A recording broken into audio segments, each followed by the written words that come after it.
Alors que le Conseil européen doit se réunir jeudi et vendredi à Bruxelles pour décider d'une enveloppe de 50 milliards d'euros à l'Ukraine, ainsi que de sa demande d'adhésion à l'Union européenne, Viktor Orban a d'ores et déjà annoncé qu'il mettrait son veto à ces propositions.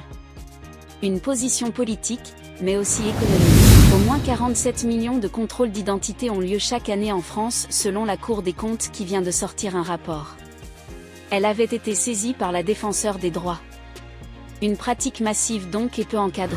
La juste guerre que mène Israël dans la bande de Gaza pour éliminer le Hamas va se poursuivre, a affirmé le Premier ministre israélien Benjamin Netanyahou. Il a salué la décision de Washington de mettre son veto à une résolution onusienne pour un cessez-le-feu entre le Hamas et Israël.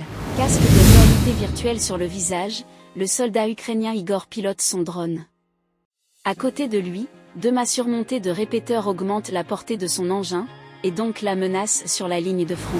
La 51e session ordinaire du Conseil de médiation et de sécurité de la CEDEAO au niveau ministériel s'est tenue le 6 décembre 2023 à Abuja, au Nigeria, avec pour objectif d'examiner de manière critique la situation politique, ainsi que les questions relatives à la paix et à la sécurité dans la région, outre celles relatives à la paix et à la sécurité.